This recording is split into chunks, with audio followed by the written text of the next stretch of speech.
University में एक show की रिकॉर्डिंग थी मंसूर साहब के। वो वर्ड्स एक बार दोबारा से बोल सकती हैं कि आपने बोला क्या था? मौरूसी सियासत के ऊपर बात की थी, किस तरह से जनरेशन टू जनरेशन पास की जा रही कुर्सी और पावर। और इसके अलावा मैंने बात किया था कि इश्तहारात पे बहुत ज़्यादा ज़ोर है, और ये मैंने कहा था कि जब वो आते हैं हमारे सामने तो हम तो उनको देखना भी पसंद नहीं करते, हम चैनल स्विच कर देते हैं। तो ये जो है स्टेटमेंट मेरी बहुत ज़्यादा फिर गर्दिश करने लगी सोशल मीडिया पे।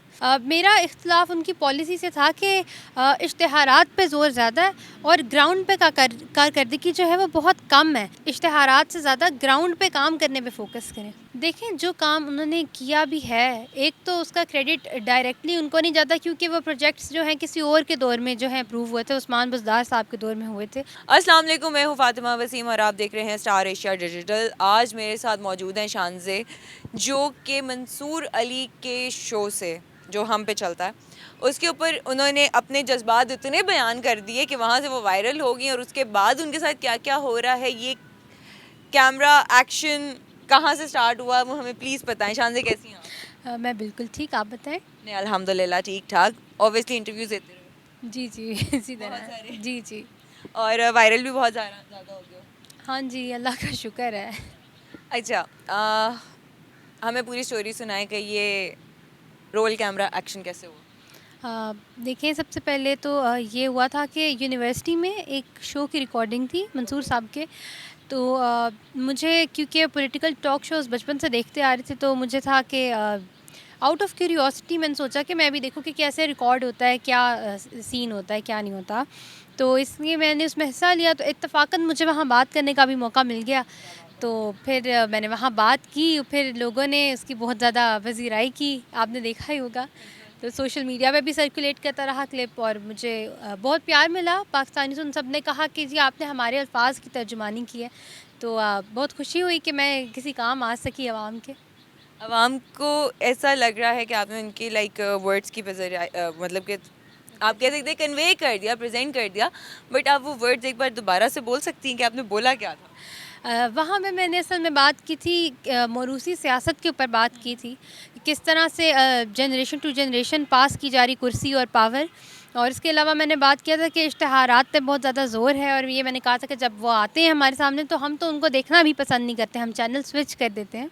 तो ये जो है स्टेटमेंट मेरी बहुत ज़्यादा फिर गर्दिश करने लगी सोशल मीडिया पे। चैनल स्विच चूँकि एक मीम भी बनी हुई है ना कि वाइफ अगर टीवी देख रही हो तो हस्बैंड के हाथ में रिमोट हो तो वो चेंज कर देता है।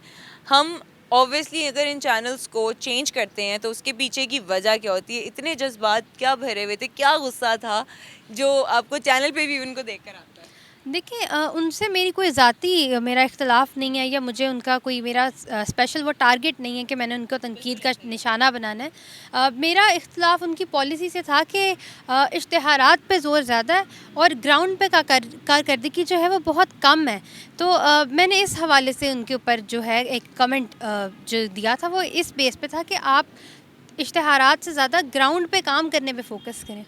ग्राउंड पे काम करना आपको क्या लगता है? आपके इर्द-गिर्द अभी तक जितने भी उनके प्रोग्राम्स उन्होंने इंट्रोड्यूस कराए हैं, अगर हम एक कंपैरिजन कर लें सीधा-सीधा, किसकी हुकूमत ज़्यादा बेहतर है, नून लीग की या पीटीआई की या ज़रदारी की, तो व्हाट वुड यू सजेस्ट कि अब इनको किन चीज़ों पे काम करना चाहिए?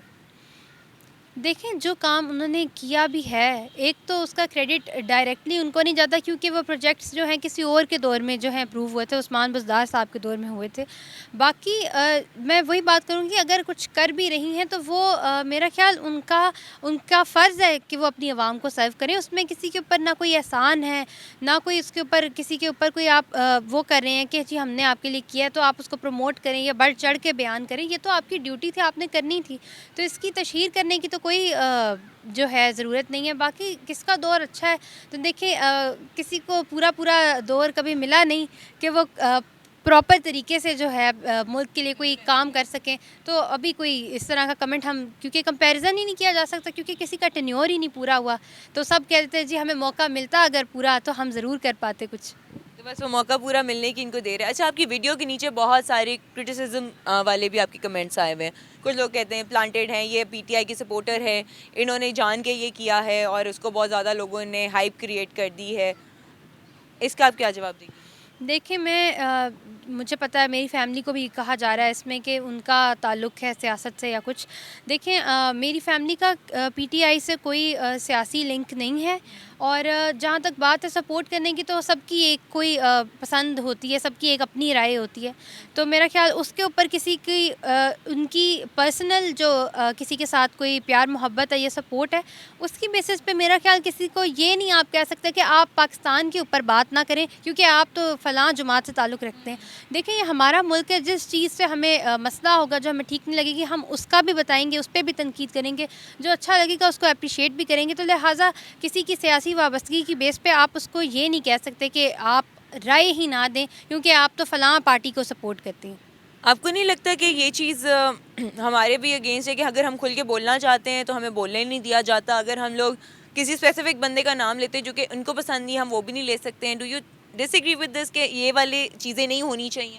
देखिए 2 ढाई साल से मुल्क में यही हालात चल रहे हैं कि बहुत ज़्यादा सख्ती है मीडिया पे भी, वो भी अपनी आवाज़ अपना मैसेज प्रॉपरली नहीं कन्वे कर सकते, हर चीज़ एक कॉम्प्रोमाइज़्ड तरीके से चल रही है। मुझे भी दिल में हमेशा से यही चीज़ थी कि जब मुझे कभी मौका मिला तो मैं तो इस बात का बिल्कुल ख़्याल नहीं करूँगी कि क्या रिस्ट्रिक्शंस हमारे पे लगाई हुई हैं। तो मैंने उस दिन भी खुल के बात की और मैं आगे भी करती रहूँगी और मेरा लोगों को भी यही मशवरा है कि देखें ये हमारा आइनी हक़ है और हमें इसको अपने तौर पे बिल्कुल जितना हम चाहें उसको अवेल करना चाहिए, हमें उसको यूज़ करना चाहिए। हमारा मुल्क है ये, हम अपने मुल्क से प्यार करते हैं और उसके हक़ में भी आवाज़ उठाएँगे और उसके ख़िलाफ़ कोई अगर कोई नेगेटिविटी भी कोई हो रही है, कोई नेगेटिव काम है तो उसको हम तनकीद का भी शिकार बनाएँगे। अच्छा, इस चीज़ को इन्होंने क्यों इतना पर्सनली ले लिया कि आपको आई हैव हर्ड के फ़ोन कॉल्स भी आ रहे हैं कि आपने गलत किया है या कुछ तरह की सीन है, वो क्या सीन चल रहा है? देखिए वो भी यही बात है कि एक सिस्टम इस तरह का है, सर्कमस्टेंसेस कुछ इस तरह के हैं आजकल कि आप ओपनली कोई बात ना करें। लेकिन मैं फिर से वही कहूँगी कि ये इसी खौफ व हिरास के अंदर अगर हम रहते चले जाएंगे तो फिर ना कोई डेवलपमेंट होगी मज़ीद और ना ही हम कभी किसी डेवलपमेंट के लिए आवाज़ उठाने के काबिल रहेंगे। लिहाजा हमें चाहिए कि हम ये खौफ के बुत जो हैं इन्हें तोड़ दिया जाए और खुल के बात की जाए, अपने आइनी हक़ का खुल के इस्तेमाल किया जाए। फ्यूचर में क्या बनना चाहिए?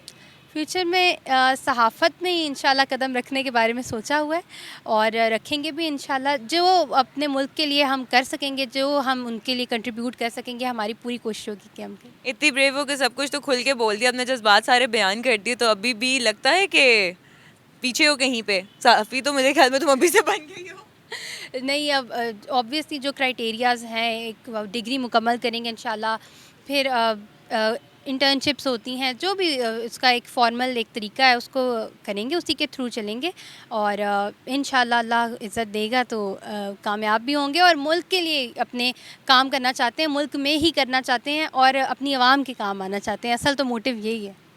चलें ठीक है Shanti, thank you so much for your time और इसी के साथ मुझे भी इजाज़त दीजिए, इंशाल्लाह जल्द हाज़िर होंगी, तब तक के लिए अल्लाह हाफ़िज़।